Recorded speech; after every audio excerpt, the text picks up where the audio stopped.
ねえねえ、すみれ。今日はどんな話題について話していくと？葵、今日はね、イギリス王室を揺るがす特大のニュース、元アンドリュー王子が逮捕された話題についてよ。現在、この事件は世界中でトップニュースとして報じられていて、イギリス王室の歴史に大きな爪痕を残す事態になっているんだよ。今日は元アンドリュー王子の逮捕の裏側、そしてイギリス王室の異例の対応とエプスタイン事件の深い闇について徹底的に解説していくよ。あのイギリス王室の元王子様が逮捕されたと？それはとんでもないニュースやね。王室の人が警察のお世話になるなんて普通じゃ考えられんことばい。一体どんな悪いことをやらかしたんかみっちり教えてほしいっちゃけど。そうなんだよ。本当に衝撃的な出来事なの。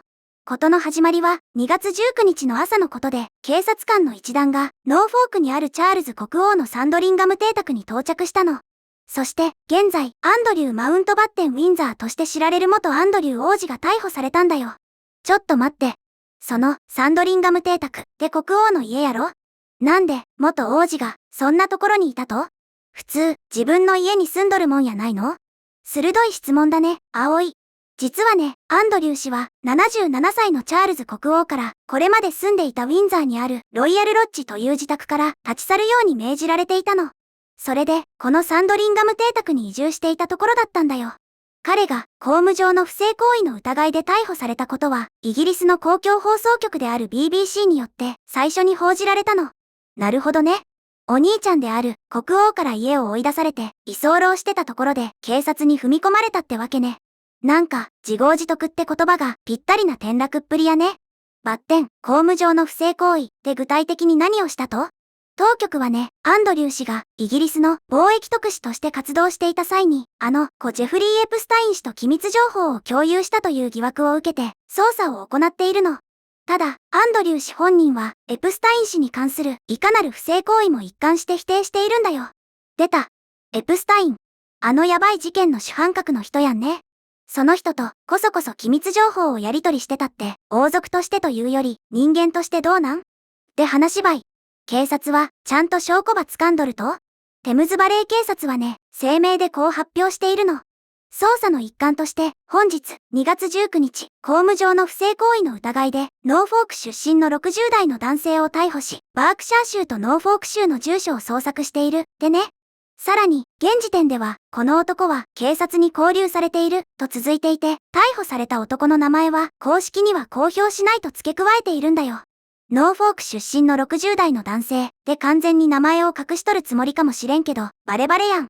マスコミもみんな知っとるのに、警察の妙な気遣いがおかしいばい。それにしても、なんで今になって逮捕されたん？もっと前から怪しいって言われとったやんね。その背景にはね、新しい証拠の存在があるの。この逮捕のニュースは、テムズバレー警察が、元ヨーク工作が、貿易特使としての役割に関連する機密情報をエプスタイン氏に漏らしたという告発について、捜査中である、と確認した後のことだと、BBC が2月9日に報じていたんだよ。ヨーク工作って、アンドリュー氏の昔の称号やね。で、誰が警察に告発したと？告発したのは、リパブリック、という反君主制団体なの。BBC の報道によると、この団体が、チャールズ国王の弟を、公職における不正行為の疑いと、公務上の機密漏洩で告発したんだよ。リパブリックの主張によるとね、アンドリュー王子とエプスタイン氏の間のメールから、驚くべき事実が発覚したの。メールの内容がバレたん？爪が甘すぎるばい。どんなメールやったん？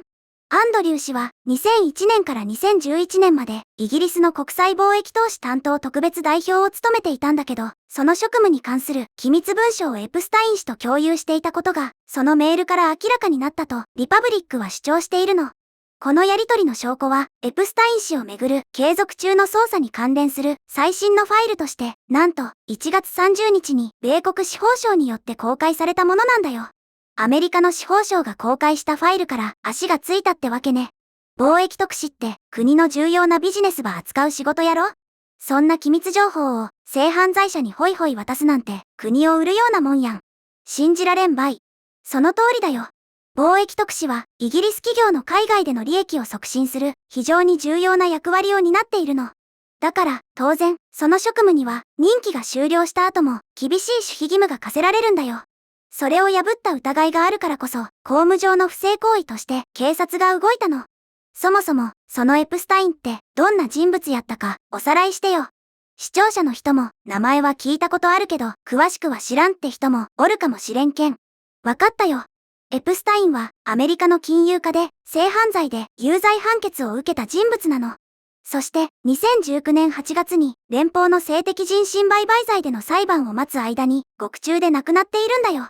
アンドリュー王子とこのエプスタインの関係が明るみに出たことが彼がその3ヶ月後に公務から身を引くきっかけとなったの。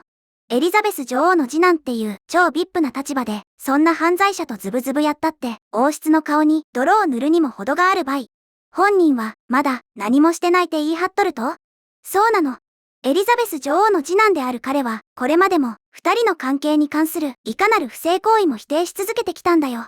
でも、テムズバレー警察が二人の間の新たな電子メールを考慮して捜査の根拠があるかどうかを評価中であることを確認した後、キングチャールズの事務所から衝撃的な声明が発表されたの。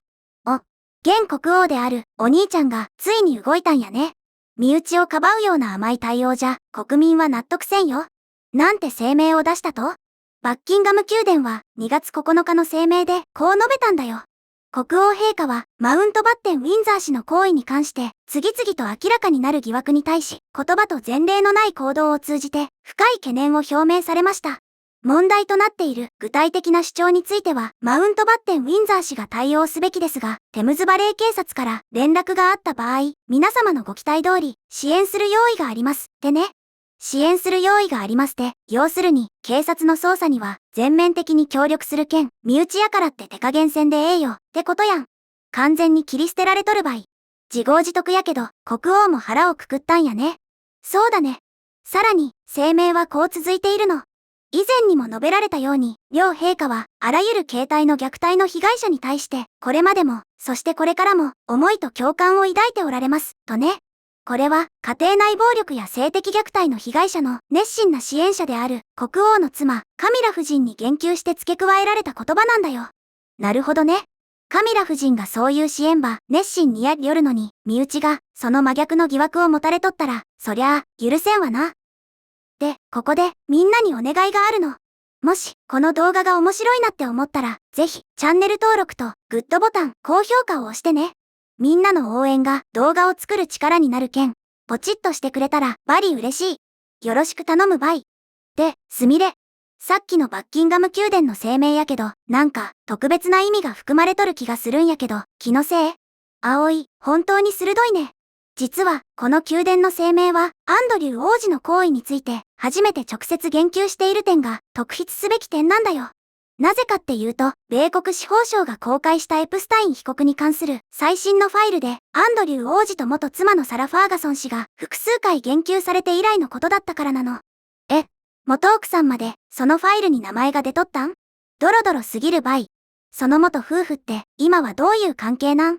元夫妻は10年間の結婚生活の後、1996年に離婚しているの。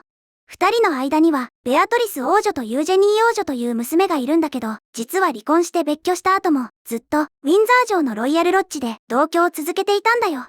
離婚したのに、同じ豪邸に住み続けとったって、庶民には理解できん感覚やね。でも、さっきの話やと、国王から、そのロイヤルロッジを追い出されたんよね。そうなの。2025年10月に国王がアンドリュー王子の王室の称号と栄誉を剥奪した際にアンドリュー王子はロイヤルロッジから追放されたんだよ。これは兄である国王とエプスタイン氏のつながりが新たに調査される中で取られた国王による前例のない措置だったの。前例のない措置ってことは王室史上でも相当やばい状況ってことやんね。まあ、それだけやらかしたってことばい。そもそも公務から退いたのはいつやったっけ？元ヨーク公爵はエプスタインとの関係について語った BBC の衝撃的なインタビューを受けた後、2019年11月に王室の公務から退いているの。さらに、その後、2022年1月には生前のエリザベス女王が彼の軍の称号と公園を剥奪しているんだよ。自分のお母さんである女王から称号ば剥奪されるって相当なことやん。なんで、そのタイミングで剥奪されたと？それはね、エプスタインの被害者であるバージニア・ジュフリー氏がアンドリュー王子に対して起こした性的暴行訴訟の棄却を求めてアンドリュー王子側が申し立てをしていたんだけど、裁判官がそれを却下したからなの。つまり、裁判から逃げられんくなったけん、王室としてもかばいきれんくなって見捨てたってことやね。その裁判はどうなったん？アンドリュー氏は、ジュフリー氏の主張を繰り返し否定していたんだけど、結局、2022年に彼女と和解したの。でも、とても悲しいことに、ジュフリー氏は、2025年4月に自殺してしまったんだよ。それは本当にいたたまれんね。被害者の方が、そんな結末を迎えるなんて。やけんこそ、今回の機密漏洩の件も含めて、徹底的に真実は明らかにせない完売。警察や検察は、本気でやりよると？検察も、かなり強い決意を示しているの。2月15日、英国の検察局長である、スティーブン・パーキンソン氏は、サンデータイムズ紙のインタビューに対して、こう述べているんだよ。誰も、法の上に立つことはできない。私の仕事は、法を執行することであり、私は、恐れたり、エコひいきしたりすることなく、それを遂行する。それは、当該個人の地位に左右されるものではない、ってね。地位に左右されない。かっこいいこと言うやん。王族だろうが元王子だろうが、悪いことしたら、ちゃんと裁くって宣言したわけね。ネットのみんなは、この一連の騒動について、どう言っとるん？ネットユーザーからも、たくさんの反応が上がっているよ。例えば、ついに逮捕か。遅すぎるくらいだ。チャールズ国王が身内を切り捨てたのは英断だと思う。被害者の方々のためにも、すべてを明らかにしてほしい。特別扱いせずに、一人の容疑者として厳しく裁かれるべき、といった逮捕を支持し、徹底的な捜査を求める声が圧倒的に多いんだよ。そりゃ、総体。一般人なら、とっくに捕まっとるような話やもん。王室の権威を守るためにも、海は全部出し切らないかんね。今後の裁判の行方が見逃せんわ。そうだね。この事件はイギリスだけでなく、世界中で注目されているから、今後の捜査の進展や裁判の結果次第で、さらに大きな波紋を呼ぶことになると思うよ。私たちも引き続き、このニュースについて注目していこうね。ということで、今日は元アンドリュー王子の逮捕と、それに伴うイギリス王室の対応という話題について見てきたけど、みんなはどのように思ったかな？今回の動画の感想は、下のコメント欄で教えてね。もし、この動画が役に立ったと思ったら、高評価とベルマーク。チャンネル登録まだの方は、チャンネル登録もよろしくお願いします。では、また次回の動画でお会いしましょう。すみれの最新動画は左、おすすめ動画は右です。どちらも見てくれると嬉しいな。